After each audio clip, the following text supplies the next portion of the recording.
Hello and welcome to the Functionally Enlightened Podcast with Dr. Sharon Sarita. We interview well-respected medical and functional practitioners, as well as patients who have overcome disabling chronic conditions, such as dysautonomia, and reclaimed their health. These enlightened guests provide helpful tips on managing chronic pain and illnesses, using a combination of traditional and whole-body healing modalities. If you're interested in natural healing and quality of life improvement, you're in the right place. Thank you for listening to today's episode.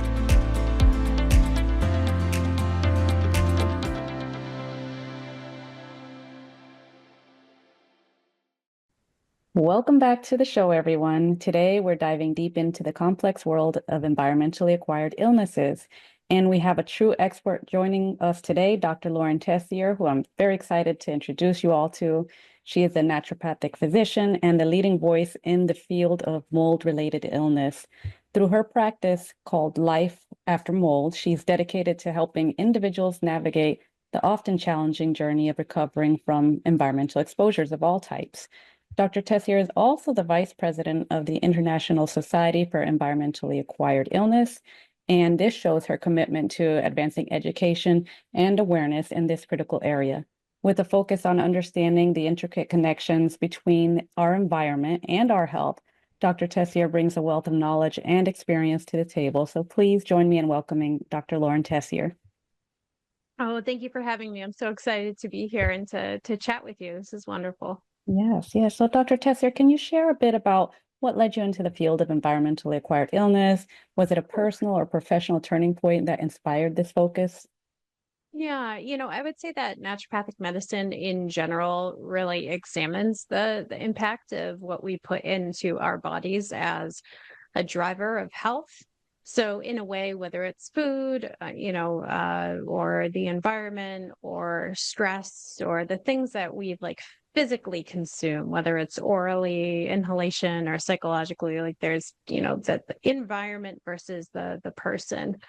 And so there was, always been an awareness of toxins and things like that. I was a big fan of Castile soap and all that kind of stuff long ago. So it's been, I think that laid the foundation. But then when I actually hung my shingle, got out of school, I landed in a community in Vermont that had the year prior suffered a pretty significant flood.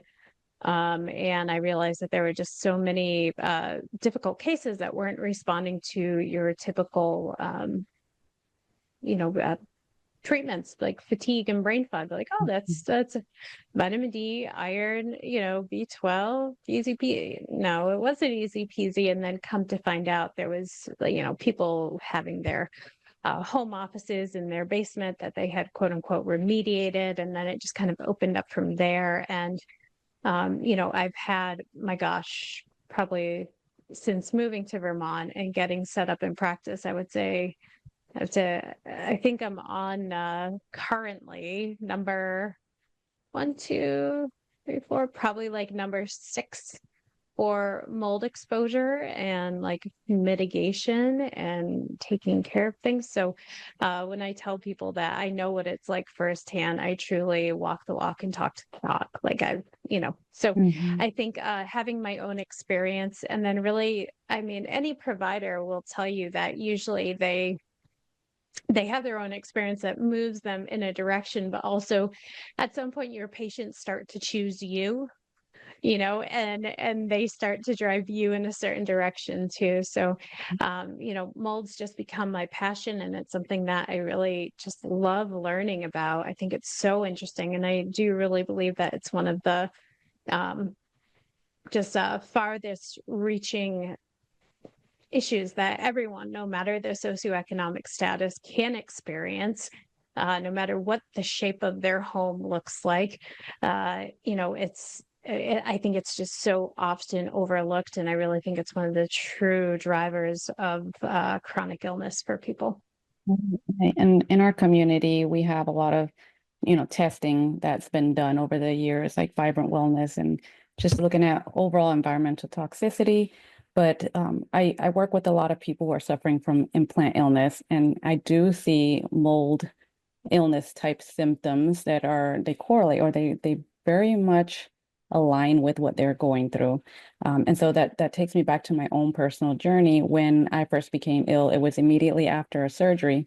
And it was a hernia repair surgery, very seemingly benign, supposed to be 2 to 3 week recovery period, and I never recovered. And I'm just thinking back at all of the exposures I had in my life. I was an environmental engineer, so did a lot of lab work, a lot of field work, and solid waste landfills and wastewater treatment plants. So all these types of exposures.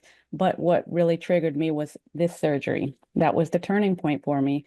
And I happened to be renting a home. We're a transient family, military, that the garage had flooded. The roof was moldy, and I remember the landlord coming by, and I believe he cleaned it with soap and water and sprayed it with paint, white paint. And that was his idea of addressing mold.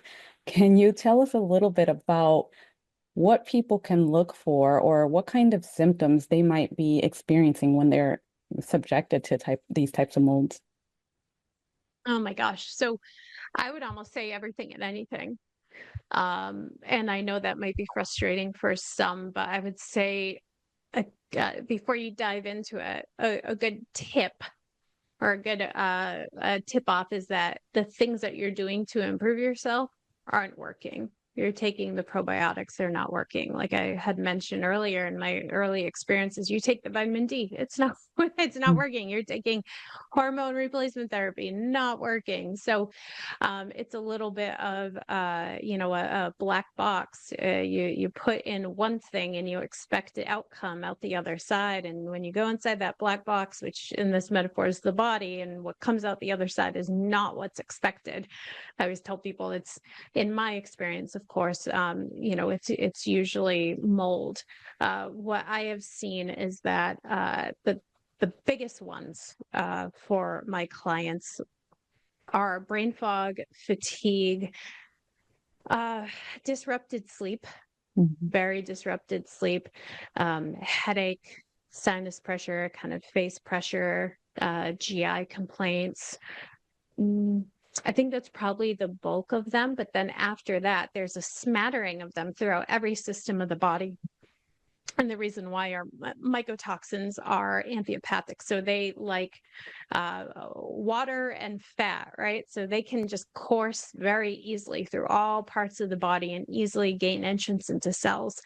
And because of their structure, they also damage fats. Now, people might think, oh, well, fatty tissue, the liver, the brain, but that's not where it stops. All your cells have an outside coating of fat. All the machinery inside the cells are made up of the same coating of fat. And then the powerhouses of your cells, the mitochondria, have that double layer of fat that makes up their membrane. So I tell people, it's every cell in the body has a target on it because of the chemical composition of mycotoxins. So yeah, the headache, fatigue, the brain fog, the sleep, anxiety, those are usually the core common ones. But I would say everything's really fair game. And the reason also why, I'm sorry to belabor this, but the reason also why, we'll find people who have such varying symptoms is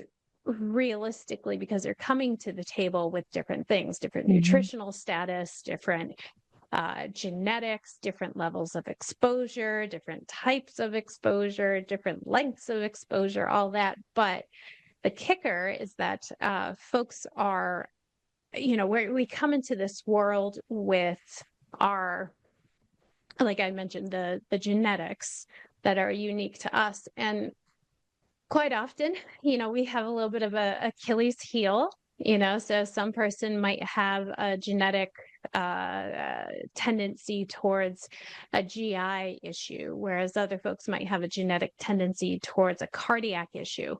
And because those organ systems are already starting at a deficit, they have to work harder to get rid of the oxidative damage and the inflammation.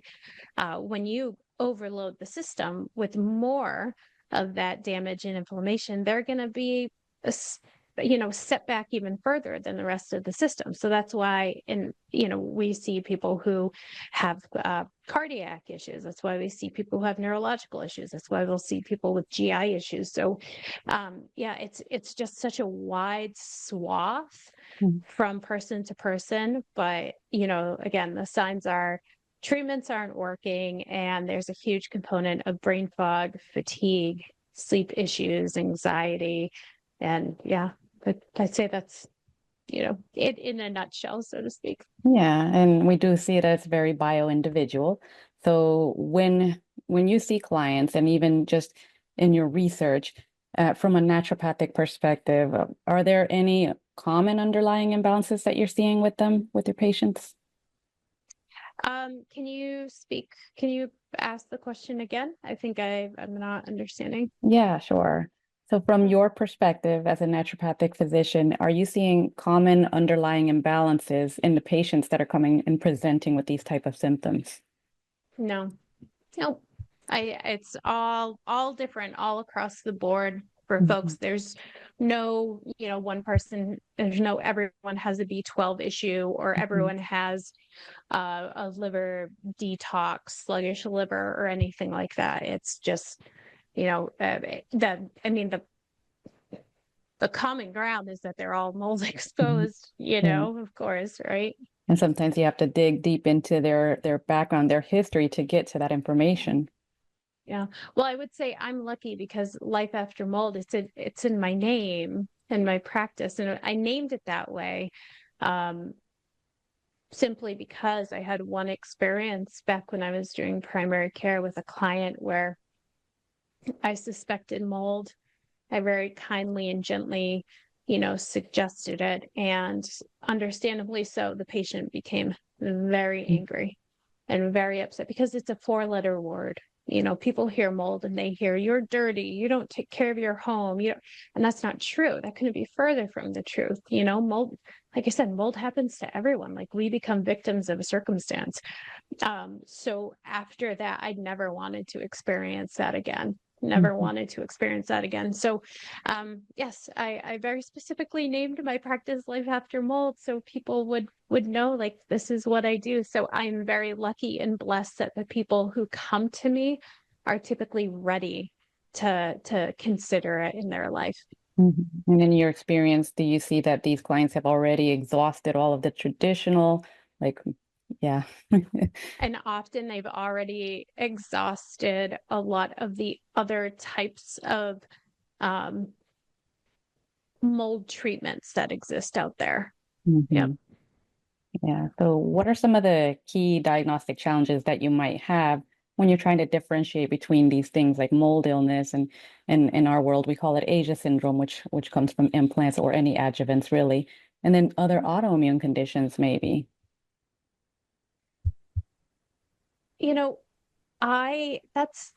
It's a good question. It's a great question. And from a naturopathic perspective, something triggers autoimmunity. And it's in theory, and it seems like more and more, I would say more and more schools of thought are supporting it, that there's some type of confusion of crosstalk of the immune system. Something comes into the immune system, potentially overstimulates it, or has something that it's presenting that's very similar to a cell in your body, and then the immune system decides to go after your cells for whatever that little mechanism in the middle is. And we know that there's like the stimulation of a certain sect of your T helper cells that really can drive that autoimmunity. So I've had people who come in with mold exposure who have had Sjogren's, most of my clients have Hashimoto's, the autoimmune thyroid condition, lupus, ALS, MS, the list goes on and on. So my concern at that point is really working to find the source of the autoimmunity, the thing that may have sparked the issue, and also trying to stop that path of damage from moving forward. So yes, they can have an autoimmune issue, and mold can look a lot like an autoimmune issue. But I think the bigger picture is mold can start the process of that autoimmunity. So often, I'll have people maintain the work that they're doing with their rheumatologist and their specialist as we work to kind of not undermine their truth, but undermine the cause and really dig back as they're getting maybe that palliative or suppressive treatment. So I think there's a world in which those two things can absolutely exist. And in my world, it's one and the same, I think, is the short of it potentially. Mhm.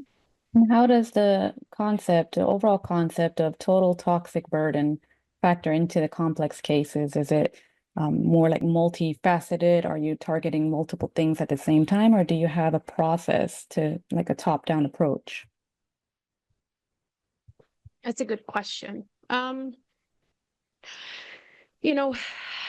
think again, from that mold perspective, my goal is to put the fire out and then to work backwards. And I tell people it's a slow process. It's a very algorithmic process. And then we see what shakes out. Because once again, my experience, right, when you have a hammer, everything looks like a nail. I really try to honor that. I swear. But, once you take that underlying issue out and you address it, you literally see what shakes out.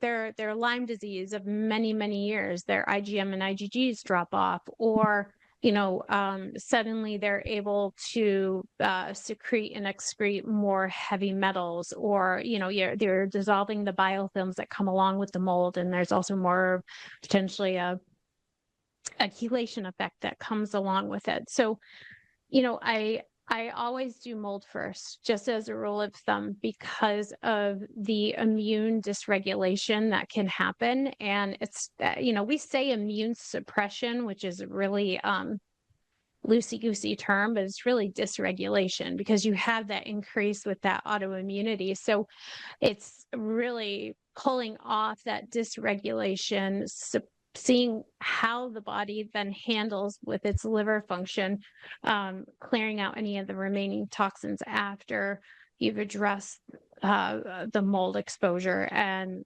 a lot of people do find, the body's emunctories and all their clearing houses and their detox pathways, so to speak, really just are able to open up and function again when they're well supported, if they need nutrients or things like that. So for me, it's a little bit of like, keep it simple, like do what you need to do, target what we think is the issue, and step back and see what remains and then address that individually. Because a lot of these mycotoxins that exist in mold exposure, they have an ability to suppress the phase 1, phase 2 detox processes. So you will have, of course, they're not coming to mind. I see the slides in my presentations, but I believe aflatoxin and ochratoxin are potentially two that suppress the CYP3A4 pathway, which is something that's widely used to metabolize like all of your oral contraceptives and your antibiotics and your SSRIs and all of these different medications. So I find that if we can pull off that little block, and it acts as a block for so many things, even down to the flora in the body. When you pull off that block and just step back and see, like, assess the lay of the land, because all too often I see too many physicians that are too aggressive. They do too much too soon, too quick. And then you see huge MCAS flares. You see people getting trapped into this immune system fight or flight. And then they end up coming to me, and it's like, I go very slow because that's mostly what my clients need, because they've had that, oh my God, we need to dump out your toxin dump right now and do it. And it's like, I think that works for some people. And I've been in a position where I get the people that didn't work for, and that's okay. I'm here for them. So yeah. Absolutely. I appreciate you mentioning that, Dr. Tessier, because a lot of, I don't know about your patients directly, but I can speak for our community here, is that they have been subjected to a myriad of pharmaceutical interventions that are addressing one or two symptoms, and it's kind of overburdening their organ systems, their liver, for instance. And so we see that the slowdown of the metabolism in the body, and they become hesitant to try anything, even if it's really slow. So I can imagine you're dealing with highly sensitive patients all the time. How do you get them to open up again about trying new protocols? Or is there a way that you can kind of navigate their hesitations? Yeah, I mean, I give people a lay of the land of what to expect, and that sets, I think, the emotional and psychological awareness of where we're going, what will happen. And then I also tell people, if you know your body, you live in it. If you have had the experience where things are too intense or someone pushed on something before, we are going to navigate that process differently and or try something else. And then I also offer people the opportunity to go as slow as they need. There may be one or two interventions where I put slightly tighter timeframes, but there are plenty of people who start with like holding, the supplement bottle in their pocket, or like walking around with one or two capsules in their pocket. So, not to sound too wooey, but even just like the unconscious aspect of having that in their field, on their person, not in their person yet. I feel like it seems to really help folks. And then it's not uncommon to have people start with like small, minuscule doses, like held in the mouth and worked up. And I've certainly, I mean, most of my clients, we end up starting with some type of MCAS support dialed in that's specifically to them, based off of their, historical experiences or things like that, to lay the foundation for where we go. So, yeah, I think I'm used to hearing people and listening to people and, telling them that we're going to follow, I would say follow their lead when it comes to how things interact with the body. Like I will provide the guidance and the direction on where to go, but ultimately you live in your body, and I want to make sure that you're feeling okay in your body. Right. And for most patients, that's probably the best thing, that they come in knowing that they're going to be heard, and that they're not going to be gaslit, and that their fears are, what's the word I'm looking for here? Valid. Yes, Like, valid. That's they're exactly. valid. Yeah. So if we're and just thinking generally, again, this is Dr. Tessier. She is a doctor, but just for our audience, anything that we recommend here is for educational purposes. But what are some of those key detox and immune modulation strategies that you would find effective in dealing with this like mold and mycotoxins? Yeah, I would say, I mean, overall, the first thing is really getting the home in place. I will not work with folks unless they're on their way to finding a safe place, or they are in a safe place, or they're modifying their home as such that it can become a safe place, because I'm not going to waste people's time and money. That's really what it comes down to. You can't get better in the same environment in which you get sick. Like no matter what it is, you're not gonna get better from drinking lead burdened water while you're drinking lead burdened water. So that's really the starting point that I work with for clients. And then we try to parse out if someone has more of a environmental mold allergy, or a histaminergic reaction, or more of like a colonization picture, or more of a chronic inflammatory reaction, or more of like a mycotoxicosis reaction. So all of those four can also overlap and exist with one another. And so oftentimes I find myself rooting for, I would say, addressing the histamine first, and the MCAS picture first. I'm using that term loosely, just because it allows for, it's almost like a shoehorn. It allows us to kind of step into treatment a little bit safer, and a little bit more deeply. And then based off of that, I end up having a lot of clients who are colonized. And so oftentimes we will do terrain support that will undermine colonization, in conjunction with antifungals for folks. That's not in every case. It's not in every scenario, but it's when there's, some type of testing that potentially points in that direction. Yeah, and that's usually the way I work. Every now and then, depending on someone's reaction, or if we feel like they're a little bit, too burdened, sometimes we'll work with homeopathic drainage formulas. But I'm certainly not the person. I don't use binders anymore. I don't use binders anymore because I've found that a lot of people develop liver pain on binders. Many people develop liver pain on binders. And I don't push on the liver. I don't do the aggressive liver support and detoxification. If anything, what I'm going after is, the body's going to circulate these things, these toxins, as they move them out of storage, specifically the mycotoxins is what I'm referencing. And so I want to make sure that, there's a good antioxidant support there. So looking, your typical antioxidants, your ACEs plus zinc, and also melatonin. Melatonin is a huge ally in the work that I do for folks. It's systemically an antioxidant, a huge antioxidant for the nervous system.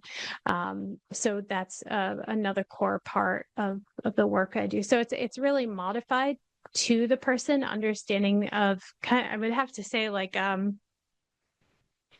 understanding and piecing together all of the previous protocols that I've had the pleasure of learning and seeing what fits in the case that's in front of me.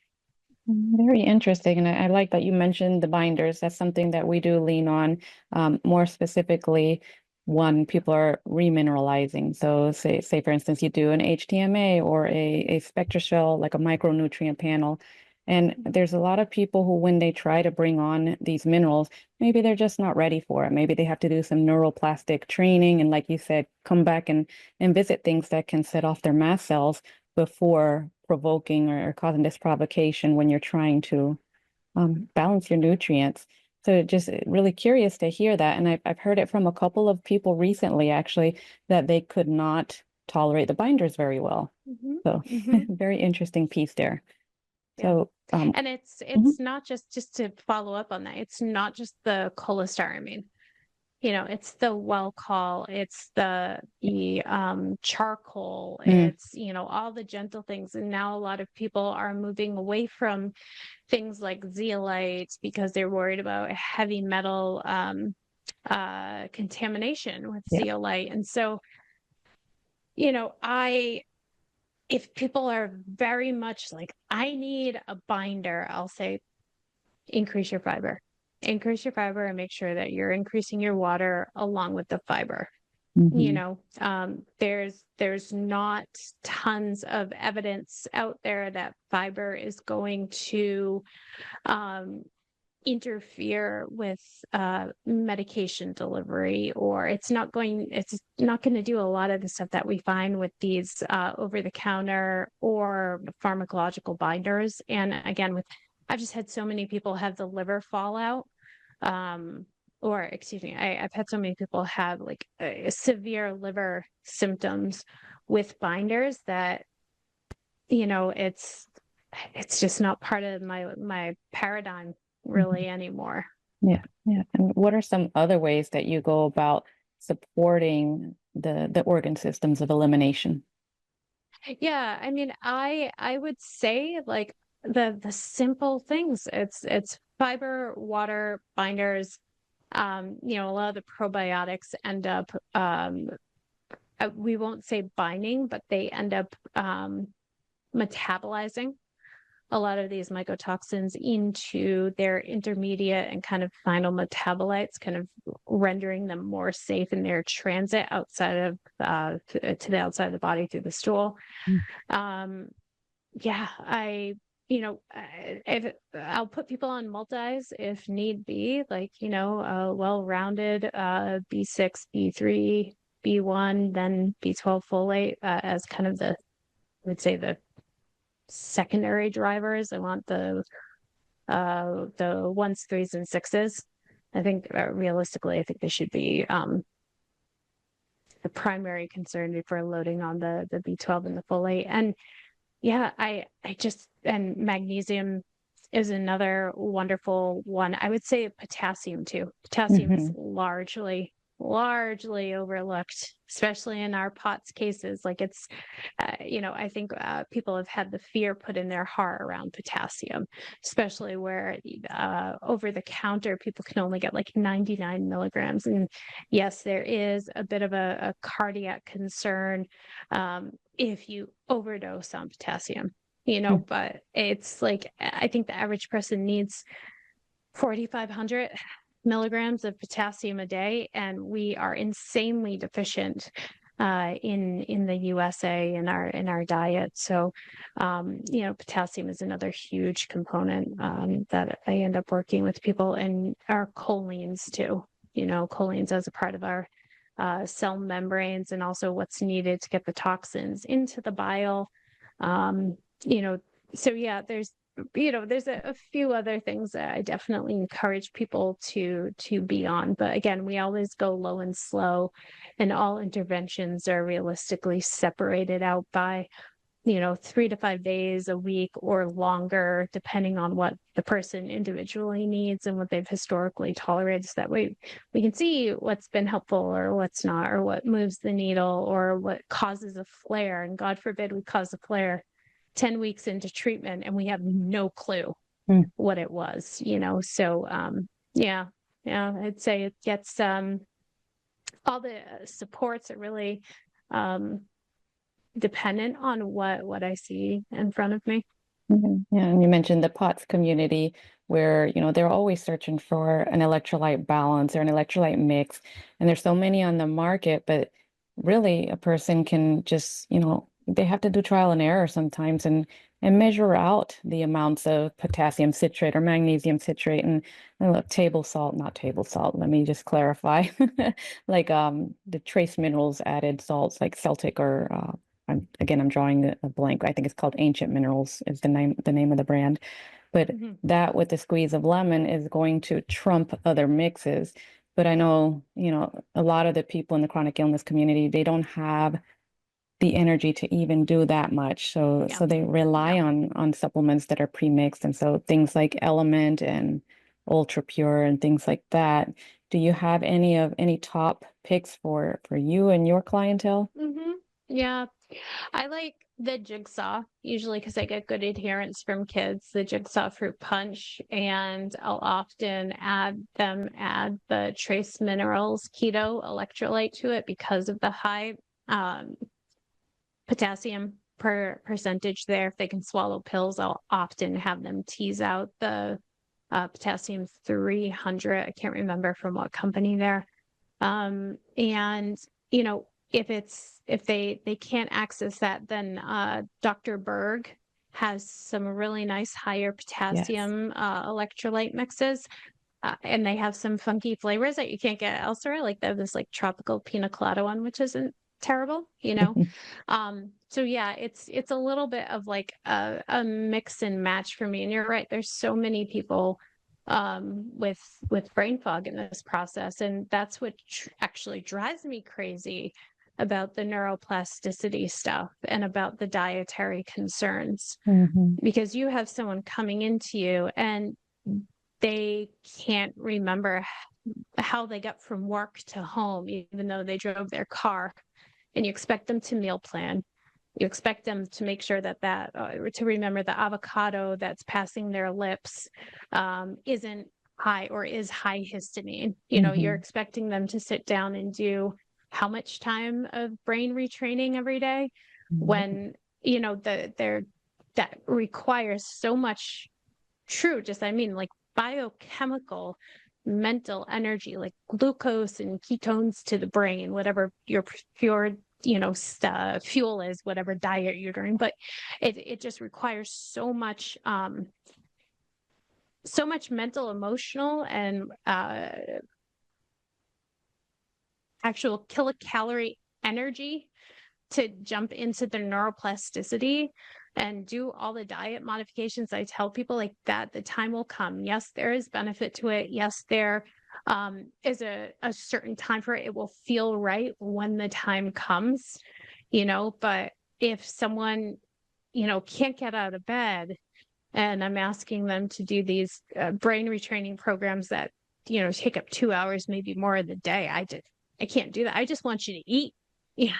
Like I want you to eat and remember to wiggle your big toe and try to be in your body. Like that's where we are for a lot of people. It's just like that first step of re-engaging proprioception and re-engaging just like being in their body. So as much as I love the neuroplasticity stuff, and I'm so glad that you brought it up, I often have people like, we will get there. We will get there. And for some people, like they want to do it now and they have the energy. I say, go for it. That's perfect. But I also worry about the people who are shoulding on themselves. It's one of my favorite phrases. I should do this. I should do that. They're shitting on themselves. Yeah. Like I need to do the neuroplasticity. I need to be on an antihistamine diet. And what I get the most worried about with all of that is if you're not eating, then you don't have the kilocalories to heal, you don't have the fiber moving through your body to detox. Supplement is gonna, repair that. So, yeah, it's really interesting getting back to basics there. Yeah, I don't know. It's so weird to have gone through the basics complication and back to basics path in my career. So yeah, it's true. And same thing in environmental engineering, as I mentioned, like we're working all the time, even the things that people don't see, like your stormwater management and how you can be exposed to toxins in that. So I was just thinking all of the toxins that we're exposed to, the ones that we're exposed to in our own homes where mold is prevalent or in our workplaces. So you kind of touched on it just a second ago, but for people listening that might be suspecting they have some form of environmentally acquired illness, what would be the first step that you would recommend they take?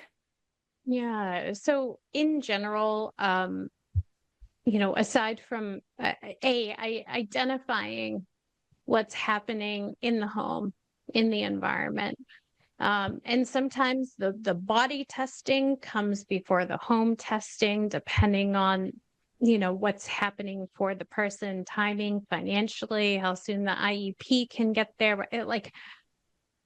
Ultimately figuring out what's going on in the home and figuring out what's going in the body. And then based off of that, like we roll with it. The beautiful part is that if you have a mold issue in your home and you repair it, you are exponentially, in most cases, improving the air quality in the home.